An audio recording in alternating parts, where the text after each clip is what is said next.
여러분, 이슬람 국가의 법 중에는 이 국법보다 상위법이 하나 있습니다. 그것이 종교법인데 바로 이 샤리아법, 이 샤리아법이라고 하죠.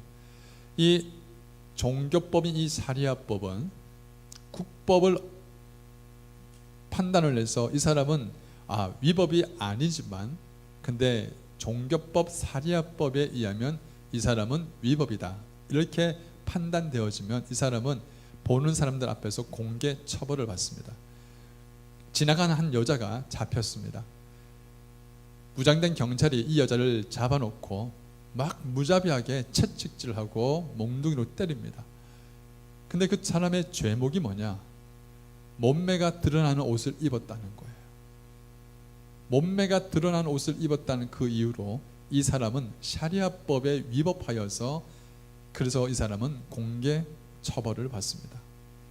그리고 심지어 더 심한 것은 사람들 보는 앞에서 목졸림을 당하거나 그리고 목베임을 당하는 그런 아주 인권을 유리하는 그런 법이 이 샤리아법에는 있습니다.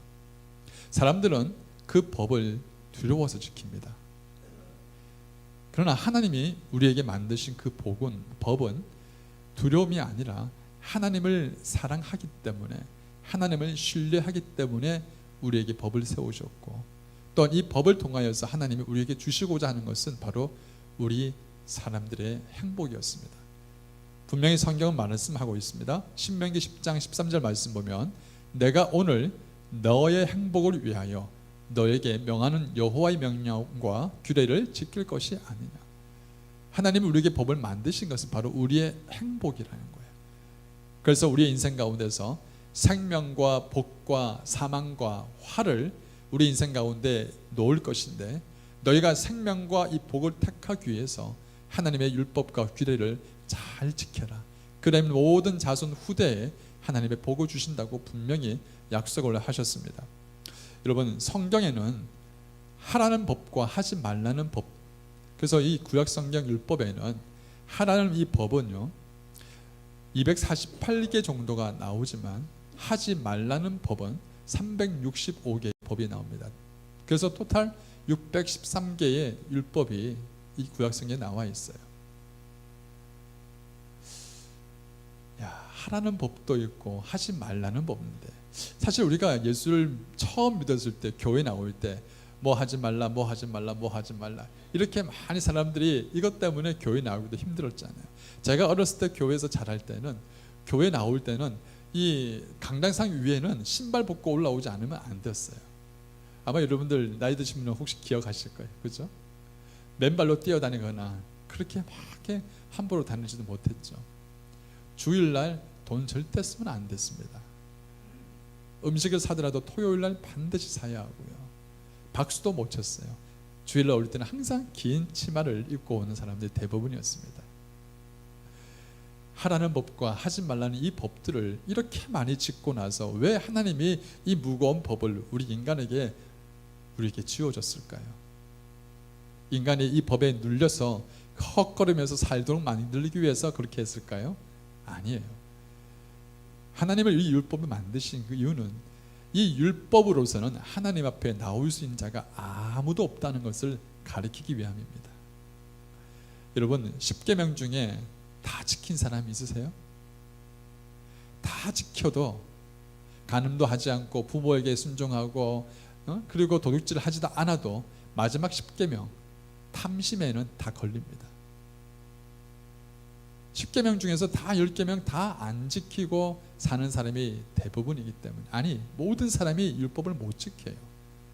그래서 율법으로는 어느 누구도 하나님 앞에 의롭다 할 사람이 아무도 없다는 걸, 그래서 모든 인간이 이 율법 아래에 놓여 있기 때문에 죄의 종이 되어집니다.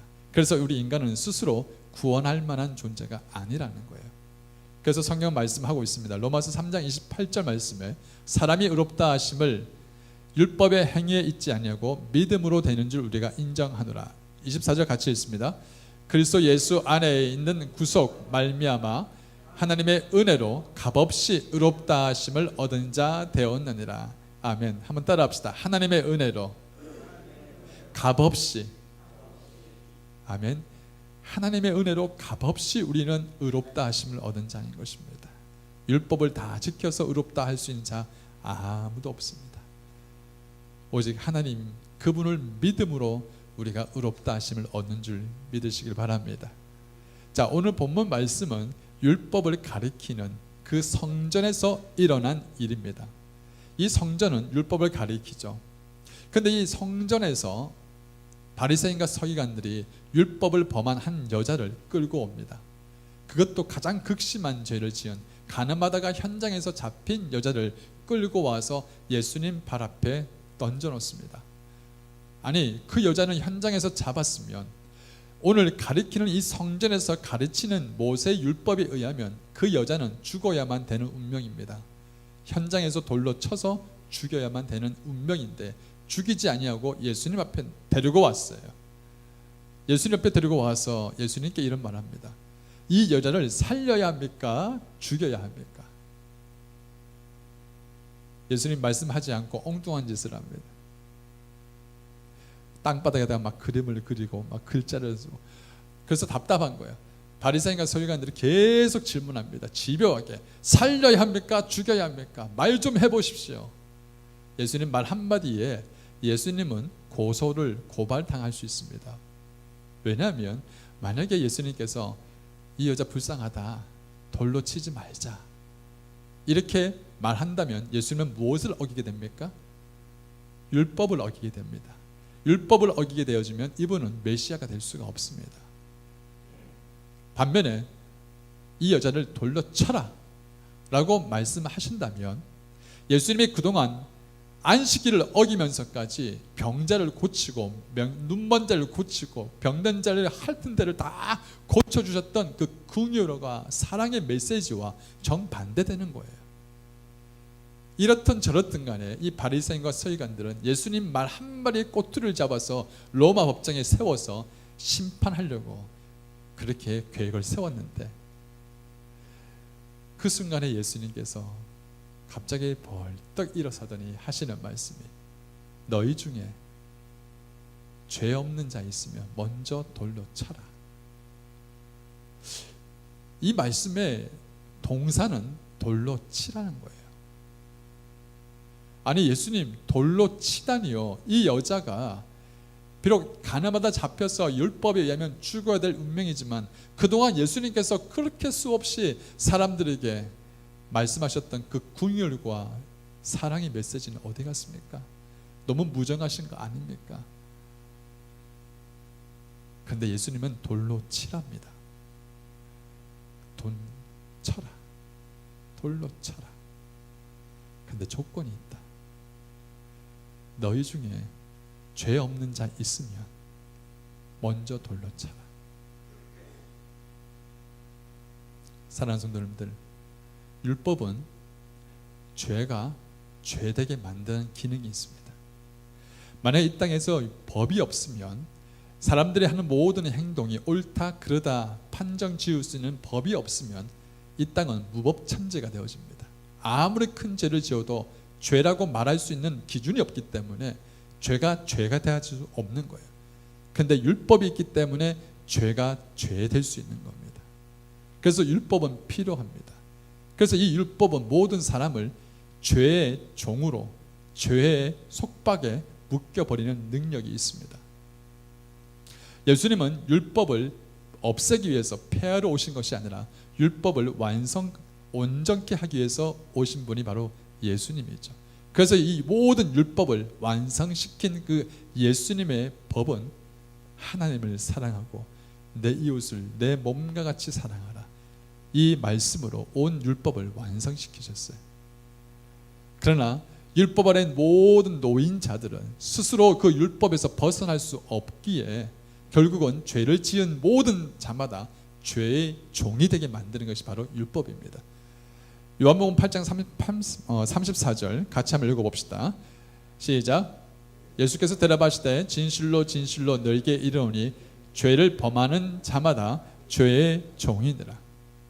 지금 이 자리에 잡혀온 이 여인 또한 자신이 지은 죄를 짓지 않으려고 수없이 많이 애를 썼습니다. 그런데 사는 것이 힘들고 그리고 너무너무 사는 것조차가 어려운 상태, 그리고 이 죄의 유혹에서 벗어나지 못해서 넘어지고 다시 일어서고 또 후회하고 또 죄를 짓고 다시 넘어지고 또 일어서고 후회하고, 이런 모든 인생의 고통을 겪으면서 점점 죄의 늪에 빠져서 죄의 종이 되어지고 말아버렸어요. 그런데 이 죄의 현장에서 잡혀온 여자가, 당장 죽어야 될 운명에 있는 그 여자가, 그 돌멩이 들고 있는 사람들이 손에 들고 있는 돌을 하나씩 하나씩 내려놓습니다. 무슨 말씀에 걸렸어요? 어떤 말씀에 걸렸기에? 죄 없는 자가 먼저 돌로 치라. 비록 그들은 율법을 지켰고, 그들은 율법을 지켰기 때문에 스스로 당당하다라고 생각했던 그 사람들 마음 속에는 아직까지 죄가 있기 때문에 죄의 종이었던 거죠. 아무리 율법을 지켰어도 자유하지 못한 거예요. 그러니 사람들 속에 있는 이 죄의 법인, 이 율법이 작용하여서 사람들마다 나도 죄인이지, 나도 죄인이지, 죄 없는 자가 아니지, 그 말에 양심의 가책을 느껴서 노인에 이르기까지 젊은이들이 하나씩 하나씩 돌멩이를 내려놓고 떠나버립니다. 진리를 분명히 안다라고 생각했는데 정작 알고 보니 자신이 진리를 알지 못하고 있더라고요. 율법을 지켜서 자기는 의롭다라고 생각했는데 정작 죄 없는 자 있으면 먼저 돌로 치라, 이 말씀 한마디에 걸려서 모든 사람들이 뉘우칩니다. 여기에 참 묘한 장면이 나옵니다. 어떤 말씀이냐면, 이 사람을 죽이기 위해서, 돌멩이로 치기 위해서 모인 사람들은 의인이라 생각했고 당당하다 생각했던 이 사람들을 향하여서 예수님은 뭐라고 정의를 합니까? 죄 없는 자 있냐? 다 죄인이지 않느냐? 라고 말씀하니까 그 돌멩이 들었던 사람들은 다 떠나버리고 정작 남은 사람은 잡힌 여자와 죄 없는 예수님 딱 두 사람밖에 남지 않았어요. 여러분, 이 장면을 한번 생각을 해보세요. 수없이 많이 모인 사람들이, 그렇게 모인 사람들이 다 떠나고 지금 딱 두 사람만 남았습니다. 죄 있는 자와 죄 없는 예수님. 여러분, 이 말씀의 묘미가 바로 여기에 있어요. 우리는 사실 이 순간까지 내려가야 합니다.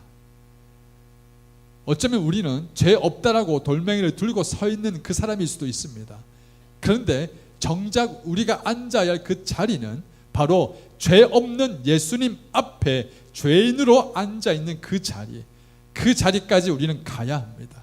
그곳에서 진리를 만나야 하고 그곳에서 진리를 발견함으로 자유함을 얻은 그 자리까지 우리는 가야 합니다. 아멘. 어쩌면 우리는 신앙생활을 잘 하기 때문에, 내 신앙이 좋기 때문에 나는 진리를 안다고 생각하고 착각할 수도 있어요. 내가 주의를 지켰기 때문에 나는 신앙인이다, 나는 헌금을 하기 때문에 내 신앙은 탁월하다, 나는 식사 때 기도하기 때문에 내 신앙은 남들보다 탁월하다. 어쩌면 그 돌멩이를 들고 서 있는 그 자리에 우리가 서 있을 수도 있다는 거예요. 근데 주님은 뭐라고 말씀합니까? 돌멩이를 내려놔라. 너가 그동안 붙잡고 있었던 모든 껍데기에 의해 모든 율법의 옷을 벗어버리고 철저히 내 앞에 독대하며 내려와라 라는 거예요. 내려와서 나를 만나라. 진리이신 나를, 주님을 만나라고 말씀합니다. 그곳에 진리이신 주님을 만나면서 진리를 경험한 그 여인에게 주님 말씀합니다. 나도 너를 다시는 정죄하지 않으니 다시는 죄를 범치 말라. 이 여자는 죽음에서 살리심을 경험을 했지만 자기가 살아난 것보다 더 놀라운 은혜를 경험했어요. 자기가 이때까지 죄인이라고만 생각했던 이 죄책감과 이 눌림 속에서 더 이상 정죄함을 받지 않는다는 것, 이게 얼마나 큰 축복인지 이 여인은 이전까지 느끼지 못했던 기쁨과 감격을 이 여자는 발견합니다. 사랑하는 성도 여러분들, 우리 한번 같이 읽었으면 좋겠습니다. 시작. 율법은 죄를 지은 자에게 정죄함을 주었지만 복음은 죄인에게 죄사함의 은혜를 주었습니다. 율법은 죄를 지은 자를 죄의 종으로 만들었지만 복음은 죄인됨이 아니라 자녀됨을 회복시켜 주셨습니다. 아멘.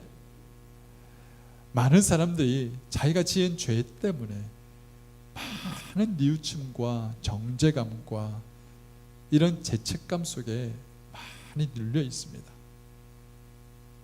사실 우리 모습 속에도 보면 죄를 한 주간 짓다가 또 회개하고 또 아유 내가 왜 이러지, 하지 말았어야 되는데 또 내가 왜 이렇게 살지, 이러면서 또 나심 속에 그렇게 짓눌려 있고 또 눌려 있습니다. 여러분, 그러다 보니까 정작 하나님을 믿어도 자유함을 못 느끼는 거예요. 자유함을 못 느껴요. 왜? 계속 똑같은 죄를, 더 심각한 죄를 죄의 늪에서 허우적 거리며 살다 보니까 그 안에서 정작 죄를 끊지 못하고 그 안에서 자유함을 못 느낀 채 마귀의 속임을 당한 채 살아가는 사람들이 대부분이에요. 그래서 사람들은 그 돌멩이를 들고 누구를 향해서 던지는지 아십니까? 자기를 향해서 던집니다. 자기를 향해서, 죄 지은 나를 향해서 그 돌멩이를 나를 향해서 던지는 거예요. 이런 잘못을 우리는 수없이 반복하며 살아가는 거예요. 사랑하는 성도 여러분들, 저 역시 참으로 이러한 인생 가운데서 제 스스로 향하여서 돌 던진 적이 너무 많습니다. 왜? 죄책감과 이 죄를 지음으로 말미암아 이 짓눌림과 정죄감이 너무 무겁다 보니까 이런 돌멩이 들고 수없이 자신을 향해서 던졌습니다. 어렸을 때부터 이 중고등학교 시를 지나면서 청년 때 지나면서 이런 모든 짓눌림 속에서 도저히 자유함을 느끼지 못하겠는 거예요. 하나님, 어떻게 하면 자유할 수 있습니까? 어떻게 하면 정말 내가 예수를 믿어도 이런 자유함을 느끼며 살아갈 수 있는 그 방법이 뭡니까? 수없이 예수 믿는 열심히 신앙생활을 한다면서 새벽기도도 나오고 열심히 신앙생활을 해왔는데, 그러면서도 끊임없이 이 정죄감과 죄책감과 이 깃필링에서 자유함을 못 누린 채, 기쁨을 못 누린 채 살아가는 내 모습을 발견할 때 내 자신이 얼마나 안타까웠는지, 그러다가 해도 안 되는구나 포기한 채 살아간 적도 있었고, 그런 저에게 주님이 어느 날 찾아오셔서 말씀을 주시더라고요. 그 말씀을 제가 읽는 그 순간에 정말 번개 맞은 것 이상으로 이거 내가 속았구나, 내가 정말 이 마귀의 정죄감과 이 모든 속임수에 내가 속고 살았구나. 복음은 하나님의 생명의 성령의 법이 나를 해방하였다는 이 놀라운 생명의 법을 나는 알고 있음에도 불구하고 속고 살았구나. 사랑하는 성도님들, 하나님의 생명의 법은 우리를 죄와 사망에서 해방시켜 주신 줄 믿으시길 바랍니다. 우리 로마서 8장 1절 2절 큰 소리로 같이 선포하면서 읽겠습니다. 시작. 그러므로 이제 그리스도 예수 안에 있는 자에게는 결코 정죄함이 없나니 이는 그리스도 예수 안에 있는 생명의 성령의 법이 죄와 사망의 법에서 너를 해방하였음이니라. 아멘. 골로새서 1장 13절 14절 그가 우리를 흑암의 권세에서 건져내사 그의 사랑의 아들의 나라로 옮기셨으니 그 아들 안에서 우리가 구속 곧 죄사함을 얻었도다. 아멘. 예수 그리스도의 피, 주님의 그 피 피의 공로로 말미암아 우리의 모든 죄와 허물이 다 죄사함을 받고 하나님의 나라에, 그 은혜의 나라에, 영원한 생명의 나라에 우리가 옮겨진 것을 믿는 자에게 하나님의 놀라운 복음의 능력을 허락하신다는 거예요. 사단은 우리에게 그 믿음의 그 키를 놓치게 만들어 버렸어요. 사실만 바라보게 만들었고, 내가 죄를 지은 그 현장 사실만 눈도로 쳐다보면서 너 죄인이다라고 정죄함을 주었던 이 사실만 꽂혀 있었지, 정작 나를 자유케 하고 이 죄의 모든 것을 사해 주셨던 예수의 피의 공로에 대해서 내가 붙잡는 그 믿음을 내가 놓치고 살았더라는 거예요. 내가 얼마나 분통 터지는지, 얼마나 분통 터지는지. 그때부터 더 이상 저는 저를 향해서 돌 던지지 않았어요. 죄를 지어 주님 회개합니다. 툴툴 털어버리고 다시 일어서는 거예요.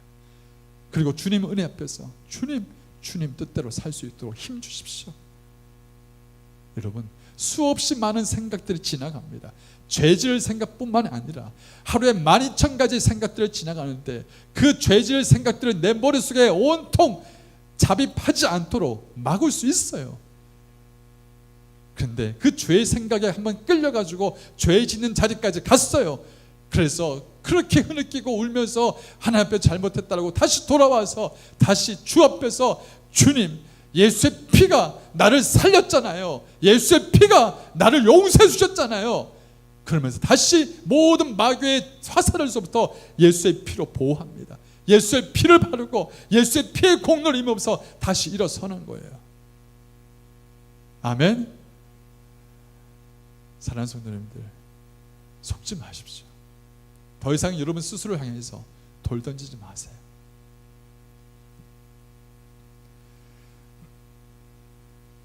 이 말씀을 좀 다르게 한번 적용을 해보죠. 뭐냐면 우리가 예수님 발 앞에 놓여져 있는 가늠하다 잡힌 이 여자는 주님 앞에 정죄함을 당하지 않은 축복을 받았지만, 그러나 반면에 우리가 혹 율법을 지켰기 때문에 저 죄인에게 돌을 던질 수 있다라고, 나는 자격이 있다라고 생각하는 사람이 있다면 돌을 내려놓으십시오. 어느 누구도 자격 없습니다. 왜? 우리는 용서받은 자지 우리는 심판자가 아닙니다. 기억하십시오. 어느 누구도 하나님 앞에 의롭다라고 자신 있게 말할 사람 없습니다. 내가 목사이기 때문에, 내가 직분자이기 때문에 천만에요. 우리도 용서받은 자지 주님 앞에 험난한 죄를 지은 것에 대해서 예수의 피 공로로 용서받은 자지 심판자가 아닙니다. 예수님은 그 여인을 향하여서 정죄하기보다 자유함을, 용서의 기회를 주었습니다. 어쩌면 그 여인을 향해서 돌 던지는 그 율법의 그 기능에 의해서 돌을 던진다면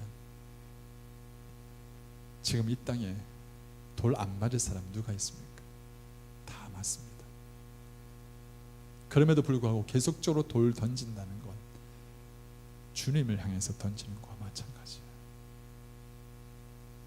오직 주님만이 그 영혼에게 자유함을 줄 수 있고 구원할 수 있는 능력이 있는 분입니다. 돌을 들어서 그 사람을 죽이려 했던 바리새인과 서기관과 그들에게 없는 것이 가늠하다 잡힌 여자에게 있는 것이 있습니다. 그들에게는 없지만 이 여자에게 있는 것이 있습니다. 그것이 첫 번째가 바로 회개입니다. 이 여인은 예수를 만난 이후로 자신의 잘못이 얼마나 큰 죄인지를 뉘우치는 회개의 삶이 있었습니다. 두 번째, 이 여인은 바리새인과 서기관에 없는 것이 있었습니다. 바로 주님을 사랑하는 마음이었습니다. 그 말씀의 증거가 바로 12절에 나옵니다. 자, 우리 12절 같이 읽도록 하겠습니다. 시작. 예수께서 또 일러 가라사대 나는 세상의 빛이니 나를 따르는 자는 어두움에 다니지 아니하고 생명의 빛을 얻으리라. 아멘. 이 여인은 예수님을 만남으로 지금 생명을 죽으면서 살리심을 받는 축복을 받았습니다. 그런데 이 여인에게 남겨진 무거운 짐이 있습니다. 뭐냐면 앞으로 이 여인은 죽었다가 살아났지만 이 여인이 앞으로 살려면 사람들의 그 차가운 시선과 그 날카로운 그 독화살 같은 말과 사람들의 빙정빙정 거리는 손가락질을 그 모든 것을 감내하면서 살아야만 합니다. 그 여인이 살기에 너무 버거운 거예요. 게다가 또 죄를 짓고 싶은 그 욕망과 싸우면서 이 여자는 살아야 합니다. 그런데 이 여자의 삶을 완전히 송두리째로 바꾸는 삶의 지표가 오늘 읽었던 12절입니다. 바로 예수를 따르라. 예수를 따르라. 이 말씀이 이 여인의 삶을 바꿔놓았습니다. 그동안 이 여인은 자신의 인생을 존재해야 할 이유, 살아야 할 가치를 발견하지 못했기에 어두움 속에 허우적허우적 거리며 살았던 이 여인에게 어두움을 밝힐 수 있는 빛 대신, 생명의 빛 대신 주님을 만났고 따라가야 할 모델을 발견했고 내 삶을 던져야 할 분명한 가치와 목적을 바로 예수님을 통해서 발견한 거예요. 예수를 따르라. 바로 이 여인이 바로 주님을 만남으로 회개하고 주님을 그 사랑하는 그 마음을 바로 예수를 따르기 시작하면서 표현하기 시작했습니다. 주님을 사랑하지 않으면 예수님 따를 수 없거든요. 주님을 사랑하지 않으면 주를 위해서 헌신할 수 없습니다.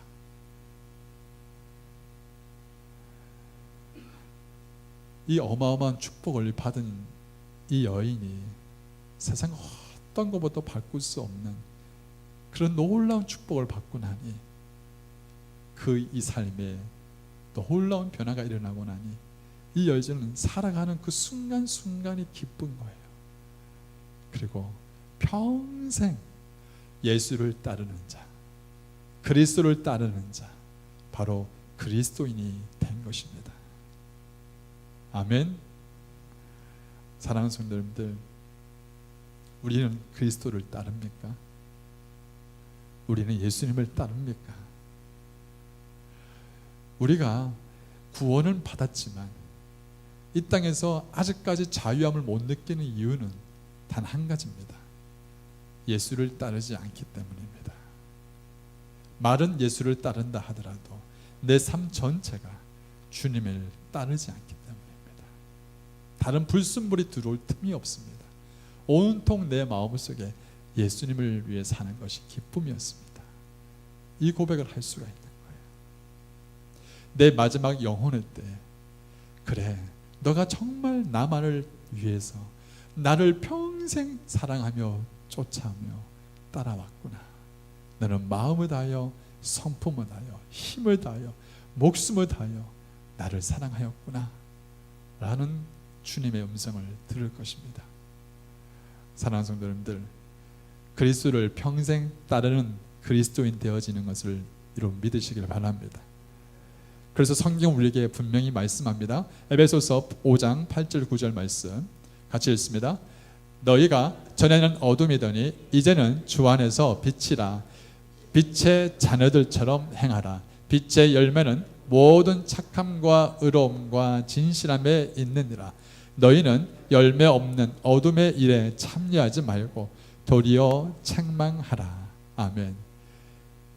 그리스도인들의 삶에 관역이 있습니다. 끝까지 놓치지 않고 가야 할 관역이 있습니다.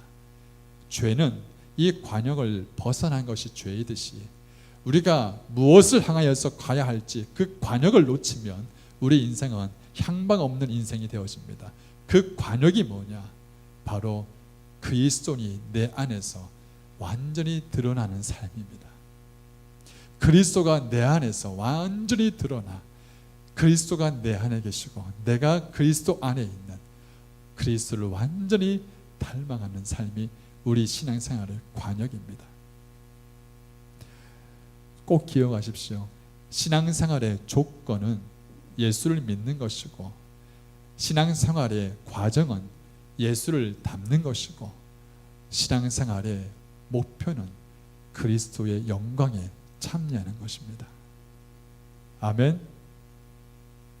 여러분, 가짜 집회를 판독하는 훈련 중에서 제일 중요한 훈련이, 기계로 막 판독하고 하는 훈련도 있지만 제일 중요한 훈련은 진짜 집회가 뭔지 아는 훈련을 받습니다. 진짜가 뭔지 알면 가짜가 보입니다. 진짜를 분별할 수 있으면 가짜가 쉽게 눈에 띕니다. 요즘은 뭐 리클스토랑 가거나 어디 가면 캐시를 내면 줄을 쫙 긋죠. 줄을 쫙 긋습니다. 그래서 제가 왜 줄을 껐나 딱 싶었더니 그게 뭐 표시할 수 있는 것 같아요. 근데 은행에 가면 이 사람은 줄을 긋지 않습니다. 딱 보면 진짜인지 가짜인지 알더라고요. 야, 이 사람 어떻게 알 수 있을까? 신앙생활도 진짜를 정확하게 붙잡으면 가짜가 보입니다. 성령을 쫓아 살면 육신을 쫓아 사는 삶이 분명히 보입니다. 성령 안에 살면 육신을 위해 사는, 내 몸뚱아리 위해서 사는 내 모습이, 그렇게 처참한 내 모습이 정확하게 보입니다. 그래서 분별합니다. 이제는 지겹다. 이제는 옛날 어두움의 일에 참여하는 것이 지겹다. 그래서 내 삶을 하나님의 도움으로 이제 그리스도를 끝까지 따라가는 진짜의 삶을 살아갈 수 있게 되는 것입니다. 사랑하는 성도 여러분들, 가나마다 잡힌 그 자리에 우리가 언제든지 있었지 않습니까? 이제는 돌 들지 맙시다. 자신을 향해서 돌을 들지 말고, 그리고 내가 의롭다고 돌 들지 마세요. 오직 하나님만이 심판하십니다. 그리고 율법이 완성되신 주님이 십자가의 자신의 삶을 보여주신 것처럼 사랑하기에도 짧은 시간이 우리 인생입니다. 말씀을 맺기 원합니다. 율법은 우리의 모든 험악한 죄를 다 들춰내서 우리를 정죄하기 위해서 율법은 시퍼렇게 살아있지만, 그러나 십자가의 복음은 그 죄를 당신의 피로 덮어주셨습니다. 우리가 그 은혜 때문에 사는 것입니다. 그 은혜가 아니면 우리는 어떤 누구도 이 정죄함에서 벗어날 수가 없습니다. 하나님의 주의 백성들에게 우리에게 주신 이 은혜를 평생 놓치지 말고 끝까지 주님 따라가는 저와 여러분 되어지기를 주의 이름으로 축원합니다. 기도하겠습니다.